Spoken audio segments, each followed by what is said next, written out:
both the outgoing president and the president-elect being accorded the welcome outside the Central Hall of Parliament.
That's the tradition, the discipline that, we see every 5 years when the outgoing president escorts the president-elect from the Rashtrapati Bhavan to the parliament premises, wherein in the iconic Central Hall of Parliament, the president-elect takes oath of office.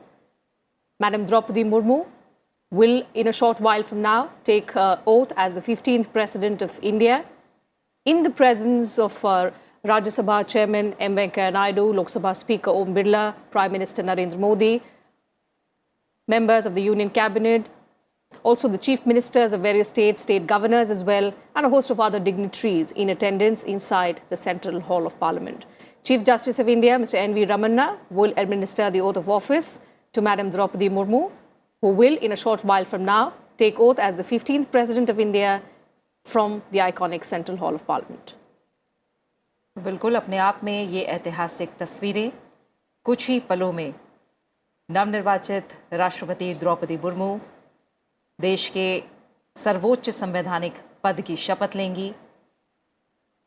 आज़ादी के बाद जन्म लेने वाली वो पहली राष्ट्रपति होंगी, साथ ही दूसरी महिला राष्ट्रपति और जनजातीय समुदाय से राष्ट्रपति पद तक का सफ़र तय करने वाली पहली महिला।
राष्ट्रपति महोदय, आदेश हो तो निर्वाचन आयोग से प्राप्त निर्वाचित राष्ट्रपति के निर्वाचन का प्रमाणन पढ़ा जाए। यतः भारत के संविधान के अनुच्छेद 324 द्वारा भारत के राष्ट्रपति के पद के निर्वाचन का अधीक्षण, निर्देशन और नियंत्रण भारत निर्वाचन आयोग में निहित है और यतः श्री रामनाथ कोविंद की पदावधि का अवसान वर्ष 2022 के जुलाई मास के 24वें दिन तदनुसार शक संवत के वर्ष 1944 के श्रावण मास के दूसरे दिन होने के लिए नियत है और यतः भारत के राष्ट्रपति के पद को भरने के लिए संविधान तथा राष्ट्रपतीय और उपराष्ट्रपतीय निर्वाचन अधिनियम 1952 के उपबंधों और तदधीन बनाए गए नियमों और आदेशों के अनुसार निर्वाचन करा लिया गया है तथा परिणाम घोषित कर दिया गया है। अब इसलिए भारत निर्वाचन आयोग एतद द्वारा प्रमाणित करता है कि श्रीमती द्रौपदी मुर्मू वर्ष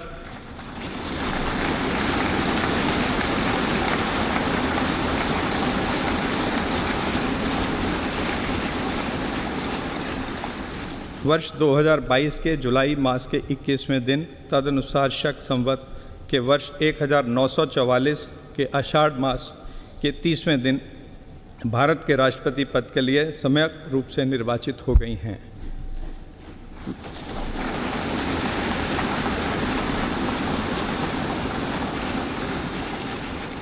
भारत गणराज्य के 73वें वर्ष में हमारे हस्ताक्षर और भारत निर्वाचन आयोग की मोहर से वर्ष 2022 के जुलाई मास के इस 21वें दिन तदनुसार शक संवत के वर्ष 1944 के आषाढ़ मास के 30वें दिन प्रदत्त किया गया।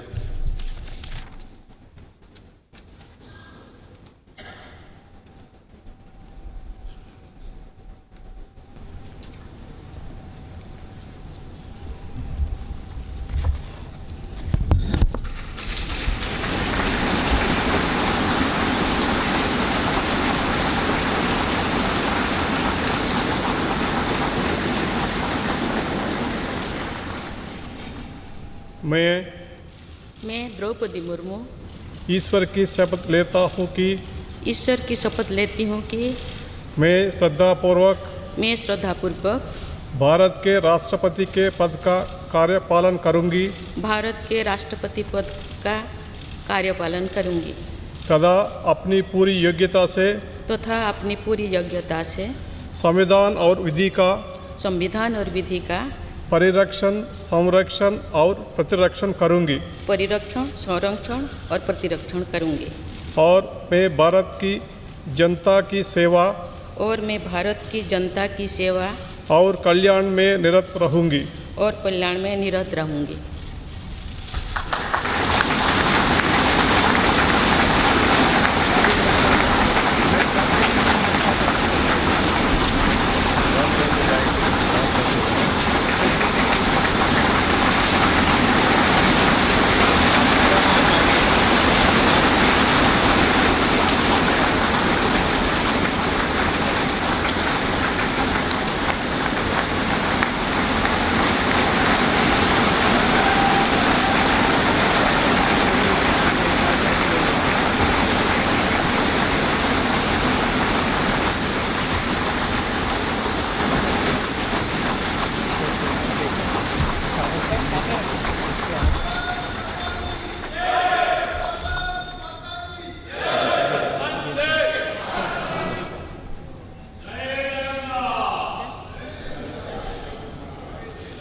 राष्ट्रपति महोदया, आपका आदेश हो तो आपके पद ग्रहण की उद्घोषणा की जाए और उसे भारत के राजपत्र में प्रकाशित किया जाए।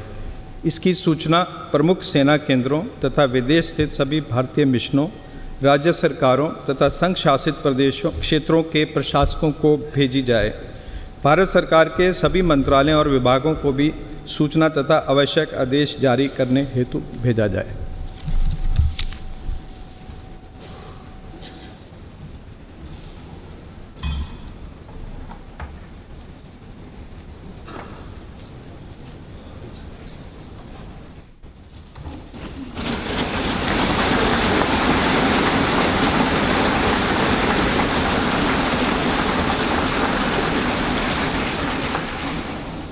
आदरणीय श्री रामनाथ कोविंद जी, उपराष्ट्रपति श्री एम वेंकैया नायडू जी, प्रधानमंत्री श्री नरेंद्र मोदी जी, लोकसभा के स्पीकर श्री ओम बिरला जी, चीफ जस्टिस एन.वी. रमन्ना जी, सम्मानित सांसदगण, अन्य महानुभावों, देवियों और स्वजनों तथा मेरे प्यारे देशवासियों, सभी को जोहार।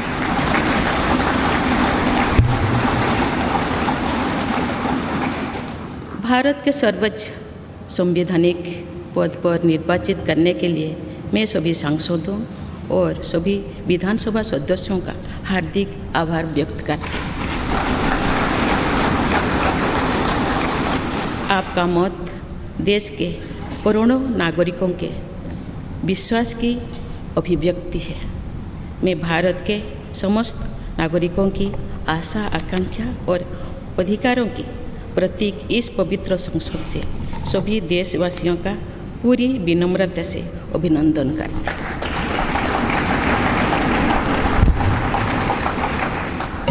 आपकी आत्मीयता, आपका विश्वास और आपका सहयोग मेरे लिए इस नए दायित्व का निभाने में मेरी बहुत बड़ी ताकत रहेगी। मुझे राष्ट्रपति के रूप में देश ने एक ऐसे महत्वपूर्ण कालखंड में चुना है जब हम अपनी आज़ादी का अमृत महोत्सव मना रहे हैं।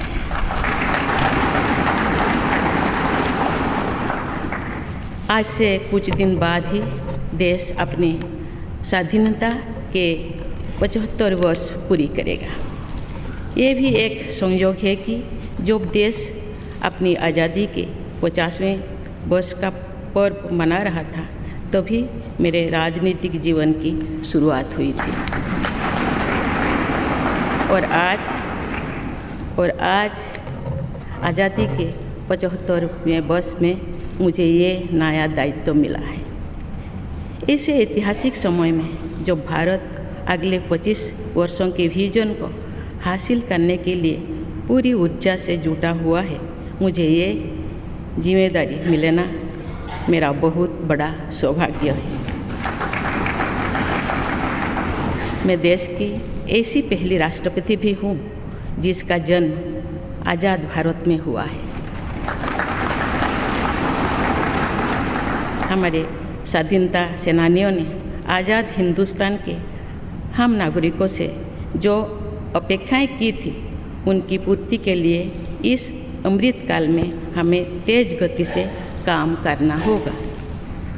इन 25 वर्षों में अमृतकाल की सिद्धि का रास्ता 2 पटरी पर आगे बढ़ेगा, सबका प्रयास और सबका कर्तव्य। भारत के उज्जवल भविष्य की नई विकास यात्रा हमें सबके प्रयास से करनी है, कर्तव्य पथ पर चलते हुए करनी ही है। काल यानी 26 जुलाई को कारगिल विजय दिवस भी है। ये दिन भारत की सेनाओं के शौर्य और संयम दोनों का ही प्रतीक है।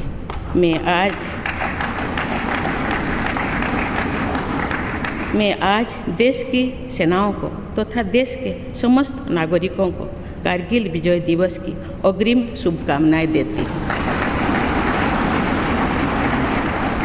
देवियों और स्वजनों, मैंने अपनी जीवन यात्रा पूर्वी भारत में ओडिशा के एक छोटे से आदिवासी गांव से शुरू की थी। मैं जिस पृष्ठभूमि से आती हूँ, वहाँ मेरे लिए प्रारंभिक शिक्षा प्राप्त करना भी एक सपने जैसा ही था। लेकिन अनेक बाधाओं के बावजूद मेरा संकल्प दृढ़ रहा और मैं कॉलेज जाने वाली अपने गांव की पहली बेटी थी।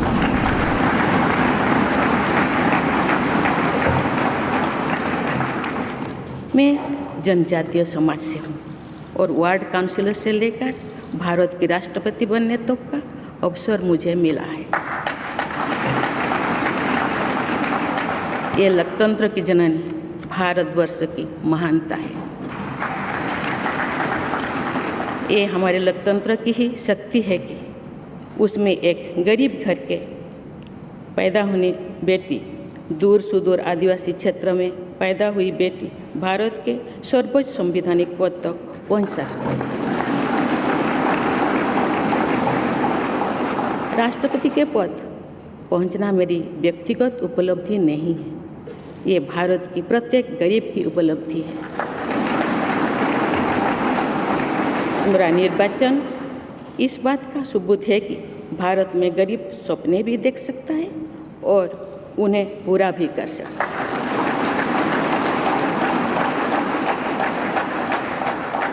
और ये मेरे लिए बहुत संतोष की बात है कि जो सदियों से वंचित रहे, जो जीवन विकास के लाभ से दूर रहे, वे गरीब, दलित, पिछड़े तथा आदिवासी मुझे ये अपना प्रतिबिंब देख सकते हैं।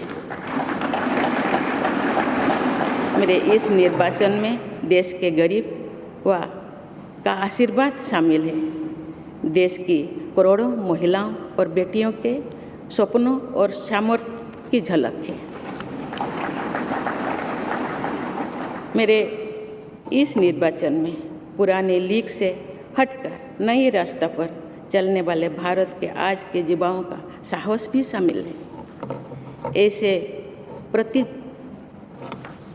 प्रगतिशील भारत का नेतृत्व करते हुए आज मैं खुद को गौरवान्वित महसूस कर रही हूँ। मैं आज समस्त देशवासियों को, विशेषकर भारत के युवाओं को तथा भारत की महिलाओं को ये विश्वास दिलाती हूँ कि इस पद पर कार्य करते हुए मेरे लिए उनके हित सर्वोपरि होंगे। देवियों और स्वजनों, मेरे सामने भारत के राष्ट्रपति पद की ऐसी महान विरासत है जिसने विश्व में भारतीय लोकतंत्र की प्रतिष्ठा का निरंतर मजबूत किया है। देश के प्रथम राष्ट्रपति डॉक्टर राजेंद्र प्रसाद से लेकर श्री रामनाथ कोविंद जी तक अनेक विभूतियों ने इस पद को सुशोभित किया है।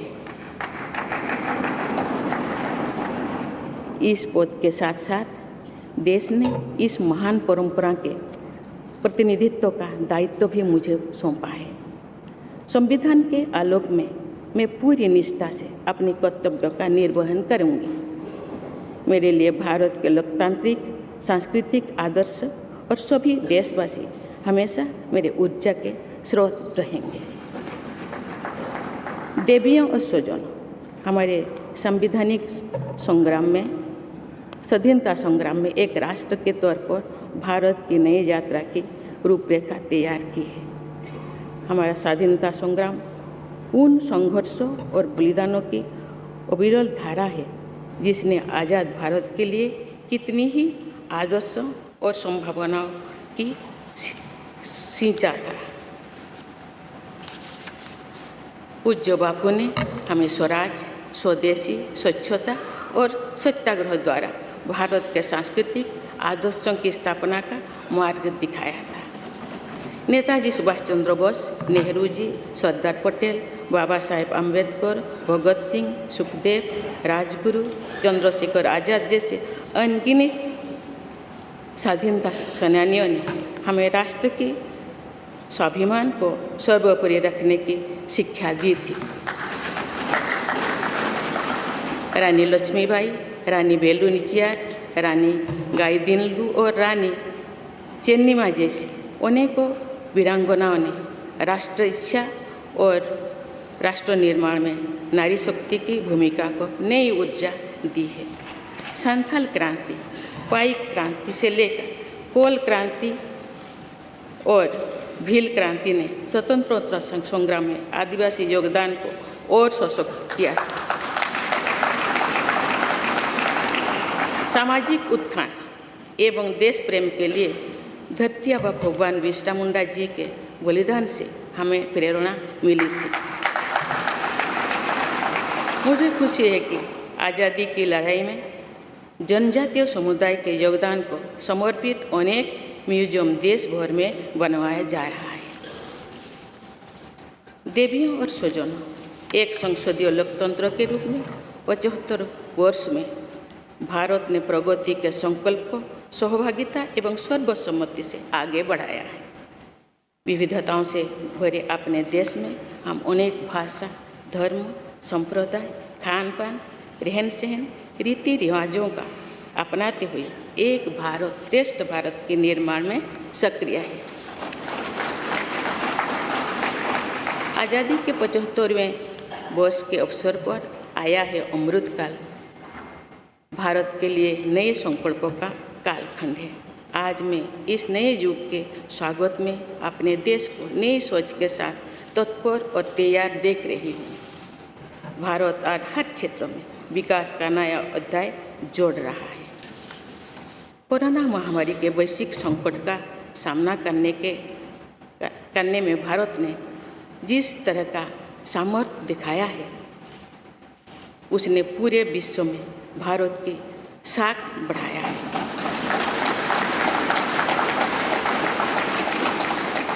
हम हिंदुस्तानियों ने अपने प्रयासों से न सिर्फ इस वैश्विक चुनौती का सामना किया, बल्कि दुनिया के सामने नए मापदंड भी स्थापित की। कुछ दिन पहले भारत ने कोरोना वैक्सीन की 200 करोड़ डोज लगाने का कीर्तिमान बनाया है। इस पूरी लड़ाई में भारत के लोगों ने जिस संयम, साहस और सहयोग का परिचय दिया, वो एक समाज के रूप में हमारी बढ़ती हुई शक्ति और संवेदनशीलता का प्रतीक है। भारत ने इन मुश्किल हालात में न केवल खुद को संभाला, बल्कि दुनिया की मदद भी की। कोरोना महामारी से बने माहौल में आज दुनिया भारत को नए विश्वास से देख रही है। दुनिया की आर्थिक स्थिरता के लिए, सप्लाई चेन की सुगमता के लिए और वैश्विक शांति के लिए दुनिया को भारत से बहुत उम्मीदें हैं। आगामी महीनों में भारत अपनी अध्यक्षता में G20 ग्रुप की मेजबानी भी करने जा रही है। इसमें दुनिया के 20 बड़े देश भारत की अध्यक्षता में वैश्विक विषयों पर मंथन करेंगे। मुझे विश्वास है भारत में होने वाले इस मंथन से जो निष्कर्ष और नीतियाँ निर्धारित होंगे, उनसे आने वाले दशकों की दिशा तय होगी। देवियों और स्वजनों, दशकों पहले मुझे रायरंगपुर में श्री अरबिंदो इंटीग्रल स्कूल में शिक्षक के रूप में कार्य करने का अवसर मिला था।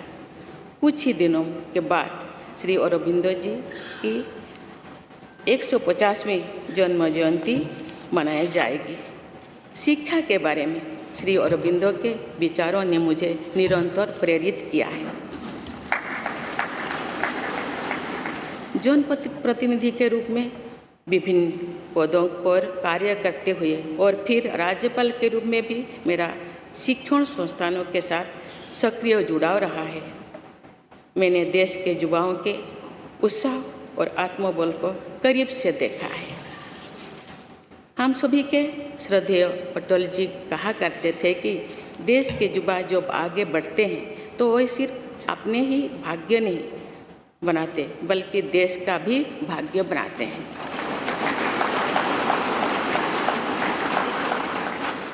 आज हम इसे सोच होते देख रहे हैं। वोकल फॉर लोकल से लेकर डिजिटल इंडिया तक हर क्षेत्र में आगे बढ़ रहा आज का भारत विश्व के साथ कदम से कदम मिलाकर औद्योगिक क्रांति 4.0 के लिए पूरी तरह भारत तैयार है।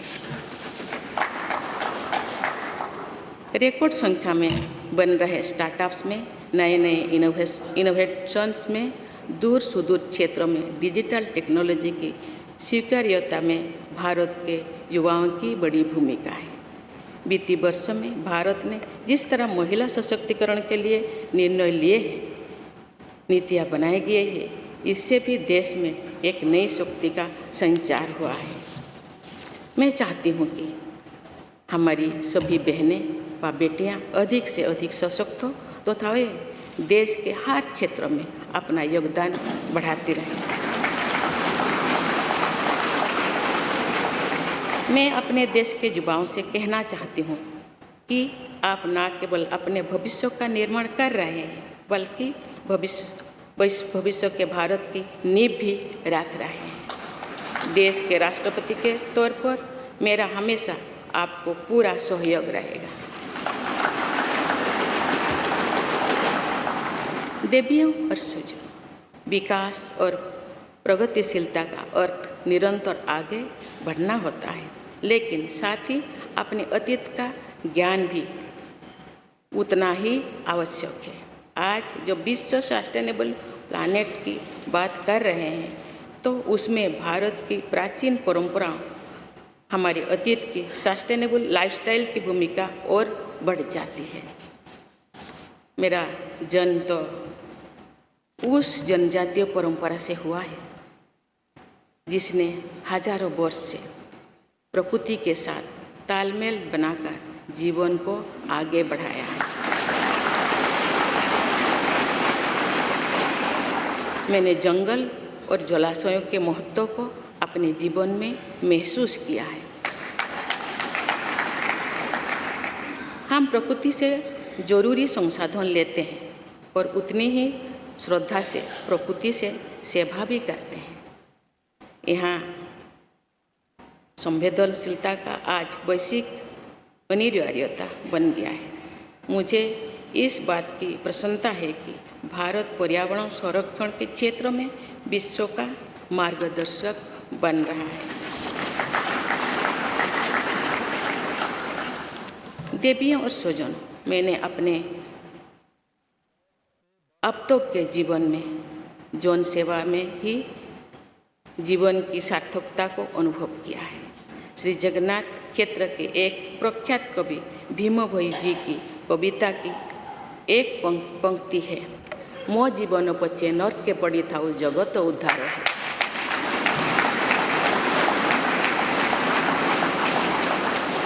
अर्थात अपने जीवन के हित और हित से बड़ा जगत कल्याण के लिए कार्य करना होता है। जगत कल्याण की इसी भावना के साथ मैं आप सब के विश्वास पर खरा उतरने के लिए पूरी निष्ठा व लगन से काम करने के लिए सदैव तत्पर रहूँगी।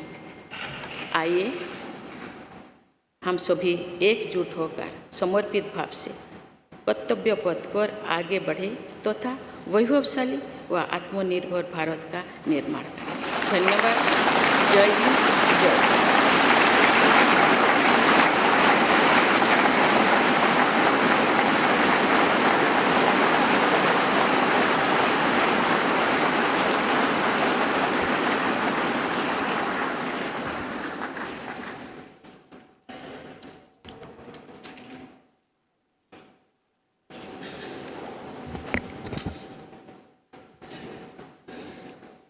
Honorable President, Srimati Draupadi Murmu ji, respected Sri Ramnath Kovind ji, Prime Minister Sri Narendra Bhai Modi ji, Speaker of Lok Sabha Sri Om Birla ji, Chief Justice of India Sri N.V. Ramana ji, respected parliamentarians, other dignitaries, brothers and sisters, and my dear fellow citizens, Namaskar.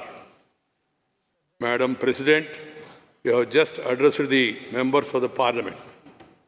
I wish to read a few paragraphs from the English version of the address, and the rest of Rest may be considered as read in view of the time constraint. I express my heartfelt gratitude to all members of Parliament and legislative assemblies for electing me to the highest constitutional post of India. Brothers and sisters, we have to work at a fast pace in this Amrit Kal to fulfill the expectations of our freedom fighters from the citizens of independent India. In these 25 years, the path to attain the goals of Amrit Kal will proceed on two tracks, Sabka Prayas or Sabka Kartavya, everyone's efforts and everyone's duty. The new development journey towards the bright future of India has to be undertaken by our collective efforts following the path of duty. We will be observing Kargil Vijay Divas tomorrow, July 26th. This day is a symbol of both the bravery and the restraint of the Indian armed forces. Today, I extend my best wishes in advance to the armed forces of the country and to all the citizens of India. Brothers and sisters, growth and progress mean continuously marching ahead. But equally important is awareness about one's past. Today, when the world is talking about sustainable planet, the role of India's ancient traditions and sustainable lifestyle becomes more important. I was born in the tribal tradition which has lived in harmony with the nature for thousands of years. I have realized the importance of forests and water bodies in my life. We take necessary resources from nature and serve nature with equal reverence. This sensitivity has become a global imperative today. I'm happy that India is guiding the world in the field of environmental protection. Brothers and sisters, in my life so far, I have realized the meaning of life only through public service. There is a line from the poem of Bhim Bhoi Ji, a famous poet of Sri Jagannath Kshetra. Mo jibana bacche, narke paditao, jagata uddar hev. That is, working for the welfare of the world is far greater than one's own interest. With the spirit of welfare of the world, it always be ready to work. All of us, with full devotion and dedication, to live up to the trust you all have reposed in me. Let us all unite and move forward on the path of duty with a dedicated spirit to build a glorious and self-reliant India. Thank you. Jai Hind.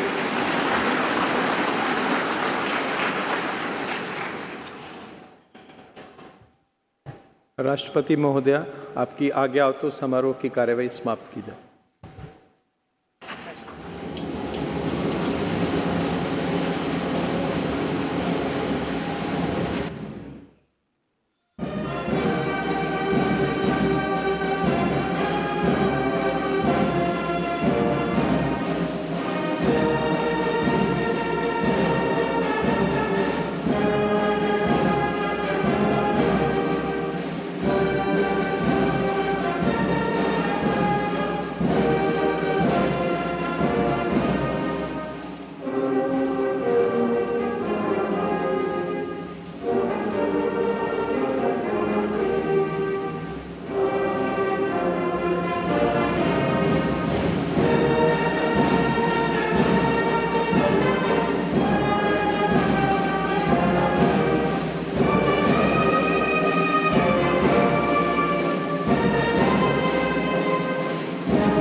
So 25th of July, yet again going down in Indian history as a significant day. The 10th successive president to have been sworn in today. Madam Draupadi Murmu was sworn in as the 15th president of India a short while ago. The oath of office was administered to her by Chief Justice of India, N.V. Ramanna. The ceremony has now concluded. In fact, after the oath-taking ceremony, which was followed by a 21-gun salute and the first address of the 15th president, which was then, excerpts of which were also translated in English and read out by Vice President and Rajya Sabha Chairman Mr. M. Venkaiah Naidu. The ceremony in the Central Hall of Parliament has now concluded. And as you can see, the 14th President of India, Mr. Ramnath Kovind, the new President, Madam President Murmu, along with other dignitaries now leaving for the Rashtrapati Bhavan.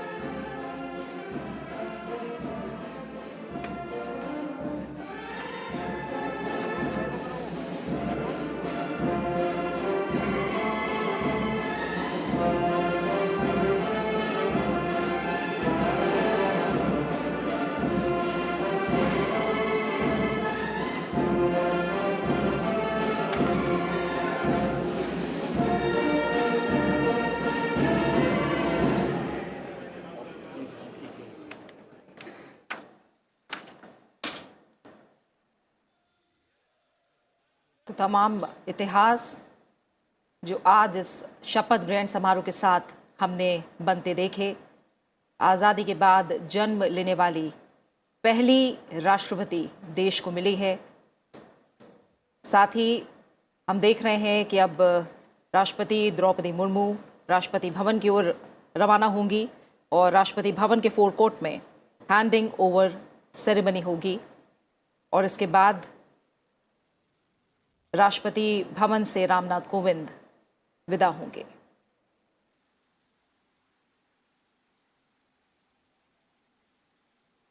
Draupadi Murmu देश की 15वीं राष्ट्रपति बन गई हैं।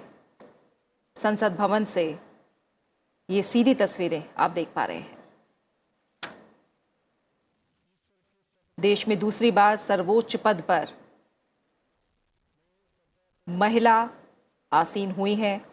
कई मायनों में आज हमने इतिहास को बनते देखा है और तमाम बड़ी बातें जो आज राष्ट्रपति पद की शपथ लेने के बाद राष्ट्रपति द्रौपदी मुर्मू ने कही हैं। उन्होंने नई भारत की नई तस्वीर का जिक्र किया और कहा कि वो तमाम देशवासियों की जो आशाएं हैं, आकांक्षाएं हैं, उनका अभिनंदन करती हैं। और सबसे बड़ी बात कि एक महत्वपूर्ण कालखंड है जिस दिन उन्होंने राष्ट्रपति पद की शपथ ली है।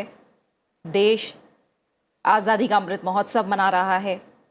उन्होंने इस बात का भी जिक्र किया कि एक और महत्वपूर्ण पड़ाव जब देश ने आज़ादी के 50 साल पूरे किए, उस वक्त उन्होंने अपने राजनीतिक सफ़र की शुरुआत की और आज जब देश अमृत महोत्सव मना रहा है, उस वक्त उन्होंने राष्ट्रपति पद की शपथ ली है। Absolutely, and significantly, as the new Commander-in-Chief of the Indian Armed Forces, the President also hailed the contribution, the grit, the valor of the security forces, the Indian Armed Forces, who continue to guard us. And as 26th of July is remarkable in Indian history, we celebrate Kargil Vijay Divas on this very day. Just a day before that, Madam President Murmu has taken oath as the 15th President. And the President in India is the commander of the Indian Armed Forces.